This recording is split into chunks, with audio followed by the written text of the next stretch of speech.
So the first thing it's telling me to do is actually fit an ID badge into the station, and as you can see we have three options: operator, supervisor and maintenance. Operator tags are only able to build parts, supervisor is able to undo parts, and maintenance has access to maintenance functions. For now I'm just going to use the supervisor badge, put it in. And the next thing it's telling me to do is actually scan the workpiece carrier. I'm going to do that, and this is basically identifying the unique product in the station. This could be either done by RFID tag, it could be done by barcode scan, as I'm going to do over here. What it's now done is actually identified the variant. It's now telling me the next steps to do.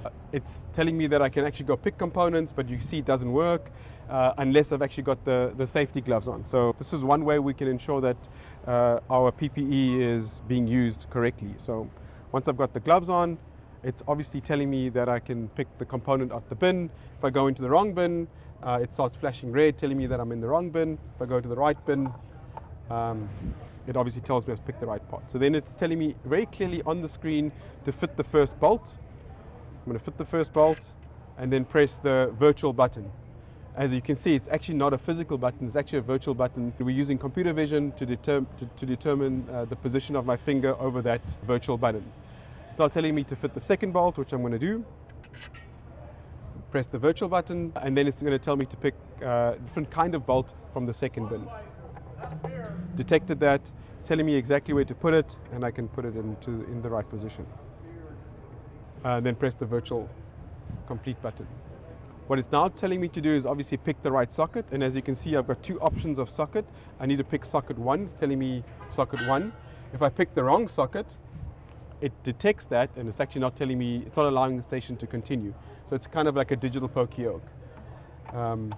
Once I pick the right socket, it detects that, and obviously I need to put the socket onto the bolting tool, and then I can move the bolting tool into position.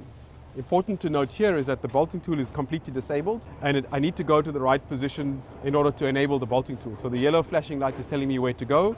If I go to the wrong position, it's completely disabled. Only when I go into the right position, it goes solid blue, and then I'm able to tighten the bolt. And if I pull out of the position, the bolting tool is completely disabled, then I fail the bolt. Obviously then when I go back into position, it detects that and allows me to actually continue.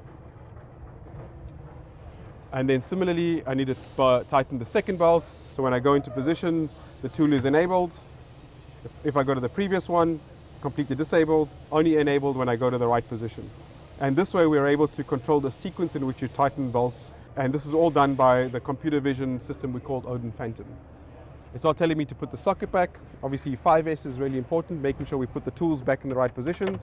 So I put the tool back, it detects that, and now tells me to take the next socket.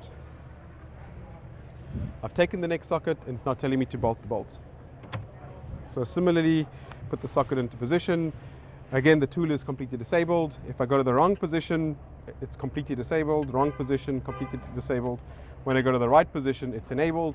As you can see, it's gone solid blue, and then I can tighten the bolt. We've obviously logged the torque and angle through that process, and it's now allowing me to go to the second position. I forgot to put the socket back. Put the socket back. Put the bolting tool back, press the virtual complete button, and then it's printed out a pass label, which I can then take. And what's very important in this process is I stick the pass label in the right place. So the blue light is telling me where to put the pass label, and what I do is, when I put it in the right position, the cameras detect that and allows it to go to the next sequence. The last step is actually scanning the barcode, and once I've done that, it logs the process, and then I'm passed.